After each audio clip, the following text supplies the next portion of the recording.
tragedy inside a Louisiana movie theater. Now at 4, what we've learned about the victims of a deadly shooting and the man who killed them.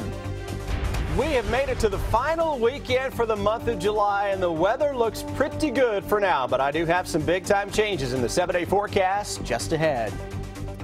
Also ahead, a rally on the steps of the state capitol. We'll take you there as people fight to keep a controversial statue inside the rotunda.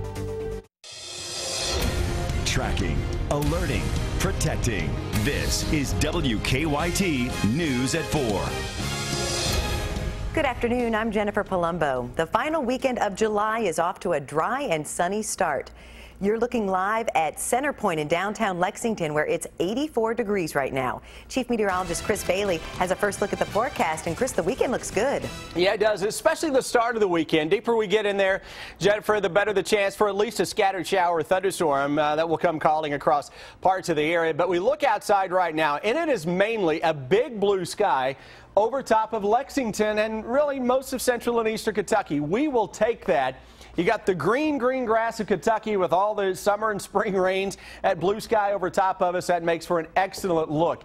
Most areas this afternoon struggling into the low 80s across central and eastern Kentucky. 82 Richmond, into London, Jackson, Prestonsburg, 85 Lexington and Frankfort. So the north is a little warmer than what we're seeing across parts of southern and southeastern Kentucky. Best news of the entire day, obviously it's a completely dry Defender. I think today's the first full day for the entire month when I can't find one raindrop anywhere across the bluegrass state of Kentucky. Weather headlines. How do we look heading into the weekend? Well, we've got typical summer temperatures coming your way. Isolated storm chances that will eventually lead to a greater concentration of storm chances into next week when I do track some big changes blowing into the bluegrass state when I come back with the 7-day forecast here in about 15 minutes, Jennifer.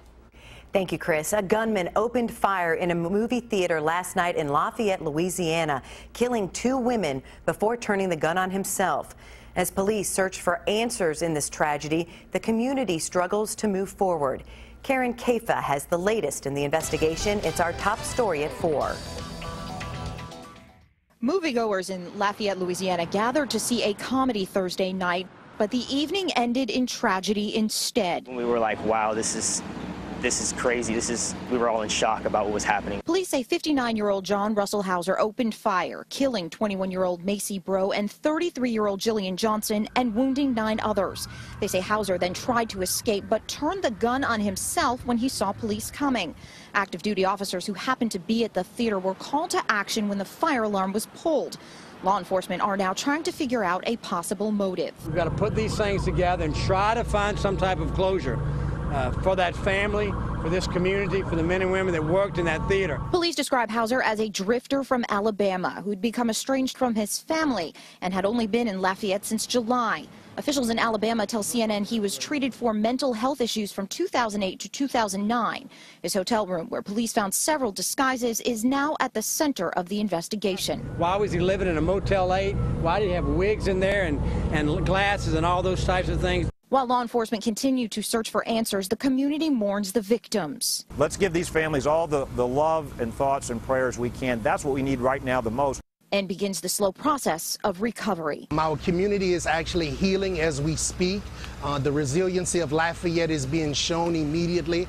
And earlier this morning, Governor Bobby Jindal ordered that flags at state buildings be lowered to half-staff to honor those 2 young women who lost their lives here last night. In Lafayette, Louisiana, I'm Karen Kaifa. 33-year-old Jillian Johnson was a Lafayette native who co-owned a gift and toy shop with her husband and was part of a Cajun folk music band. 21-year-old Macy Bro was a student at Louisiana State University, Eunice. She was supposed to begin radiology school at the hospital in the coming days.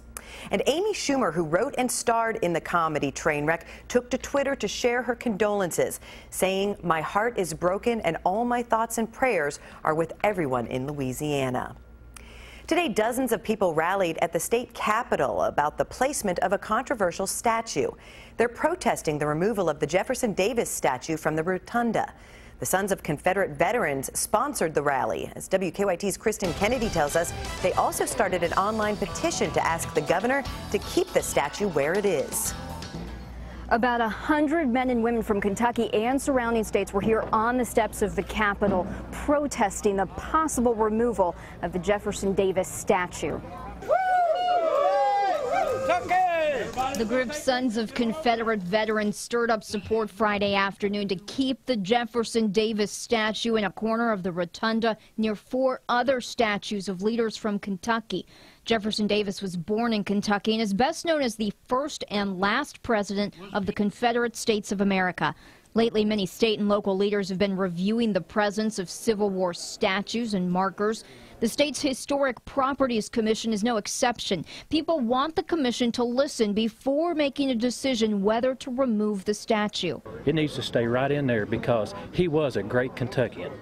He was a great Kentuckian. I have traveled to about every battlefield in this country. And I tell you what they are doing is totally hideous because, like I said, this flag, this is my ancestry. You have until July 29th to email the Historic Properties Commission your opinion on the statue. In Frankfort, Kristen Kennedy, WKYT. The commission is also accepting written opinions. They will read and discuss all public input at their next meeting on August 5th. New information about a Letcher County gun store that has a controversial new policy. Jace Firearms in Whitesburg now has a sign that says Muslim-free gun store. The owners say they were inspired by a Florida gun store that banned Muslims after the shooting deaths of 4 Marines and a Navy sailor in Tennessee last week. Coming up on WKYT News at 6, we'll show you a neighboring business that says they welcome everyone. Investigators call it one of the largest, if not the largest, meth busts ever in eastern Kentucky. The Pulaski County Sheriff's Office says after searching James Ronald Muse's home in Wayne County, they took $42,000 of cash and 1 pound of meth. From there, their investigation took them to a place in Pulaski County where they say they found 11 pounds of meth worth about $700,000. We'll have more details on the investigation, including the unusual hiding place for the drug, on WKYT News at 5:30. It looked like a card sent to an inmate with several heart-shaped stickers inside, but it turned out to be part of a scheme to smuggle drugs into a central Kentucky jail. The Lincoln County jailer told us the card had stickers scattered inside that were used to cover up 2 Suboxone strips. Suboxone is used to help treat opiate addiction, but has recently come under fire after statewide reports of abuse. After the strips were found, the jailer called in a team to search the facility. Officials went to the return address on the card, and we'll tell you what they found coming up on WKYT News at 4:30. We're working on a number of other stories for WKYT starting at 4:30. Sam Dick is in the newsroom with a look at some more of the news in progress. Good afternoon, Sam. Good afternoon, Jennifer. Investigators have released the name of a man suspected of leading officers on a wild chase through 2 counties. Only WKYT was there as police arrested Marion Fisher. Police say he crashed his car into their cruisers as he drove through Boyle and Mercer counties. The chase ended behind a home on Shawnee Drive in Harrodsburg. Officers arrested Fisher but took him to a local hospital for treatment of dog bites first. He's now in the Boyle County Jail. We'll have more on Fisher coming up on WKYT News at 6 o'clock. A Clay County man has died after investigators say he was electrocuted while working on a home. It happened in the Bells Fork community. The Clay County coroner says 50-year-old Dwayne Brewster was helping the owner of the home level it when he came in contact with ground wires that had been pulled up. The coroner says the home had been damaged during recent storms. You'll hear the 911 call from the homeowner on WKYT News at 6 o'clock. If you're headed downtown tomorrow, you'll need to plan on some extra time. City officials are expecting about 18,000 people to attend 2 shows within 2 blocks of each other Saturday night.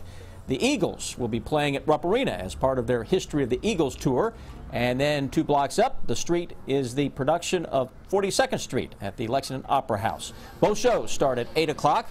Some tips on how to handle that congestion from the director of the Arena Management Group on WKYT News at 6 o'clock. That's a look at some of the news in progress. Jennifer, back to you. Thank you, Sam. Now to the countdown to the start of UK football. This afternoon, Coach Mark Stoops and his coordinators gave more than 400 UK fans a preview of the upcoming season. The annual UK football kickoff luncheon was at the Hyatt in downtown Lexington. We asked the Cats coach what he expects from this year's team. we got to execute. You know, we've got to be a better football team. You know, the broad strokes are there. Now we got to refine our skills and get more detailed and make plays when the games are on the line. UK opens the season September 5th against Louisiana Lafayette in the newly renovated Commonwealth Stadium. Rob Bromley will have more from Coach Stoops on WKYT News at 5. Keep up with the latest news on WKYT.com. Join the conversation on Twitter and become a part of the WKYT Facebook family. A rough week comes to an end on Wall Street. The Dow dropped 163 points to close at 17,568. The Nasdaq lost 58 and the S&P 22. A big merger in the healthcare industry. Anthem is buying rival Cigna in a deal worth $54 billion. It'll create the country's largest health insurer by enrollment, covering 53 million patients in the United States. The deal comes just 3 weeks after insurer Aetna bid $35 billion for Humana. The deal is targeted to close in the second half of 2016. Amazon is now worth more than the nation's largest retailer. The online retailer is currently worth $264 billion. At last check, Walmart was valued at about $234 billion. The bump for Amazon came after it reported an unexpected boost in sales in its second quarter. Amazon earned $92 million last quarter, a 20% jump in sales compared to last year. It's traditionally second only to the holidays in terms of retail spending, and consumers are expected to continue to use caution throughout the back-to-school season. Karen Kaifa has early insights. Despite positive trends in the U.S. economy, things like a falling unemployment rate and lower gas prices, American consumers remain hesitant to open their wallets. And that trend may continue through the back-to-school shopping season, typically second only to holiday shopping in terms of consumer spending. June brought a dip in retail sales, and April and May were softer than initially estimated, according to the most recent tally and revisions by the government. And a survey by retailers finds consumers will continue to hold back and find ways to save on back-to-school expenses. An annual forecast from the National Retail Federation finds Americans planning to spend an average of $630.36 on their back-to-school needs. That's a drop of almost $39 from last year. Retailers say there are simply some back-to-school items that don't need to be purchased every single year. That's one reason their survey anticipates a drop in the big spending area of electronics, for example. The survey also found consumers not in a big rush to start shopping compared with previous years. The percentage of families getting started at least 2 months before the start of school dipped this year, and about 30% will wait until 1 or 2 weeks before school, likely hoping for last-minute deals. For Consumer Watch, I'm Karen Kaifa. Hey, good afternoon, guys, from McConaughey Farm, where tomorrow they are planning a fabulous fundraising event where you'll get to see some beautiful animals like Emma here, and then we've got Sky over on this side. Lori and Lisa with us. Lisa, tell us about McConaughey Farm. We've been here 15 years, boarding horses and training, and then we've rescued a few at a time. And now we are actually a charity, a nonprofit, and we can take in more horses as the funding comes in. Well, you said that you saw such a critical need for so many horses in our state here and really the surrounding area. Talk a bit about that and why you guys decided to move to a rescue farm.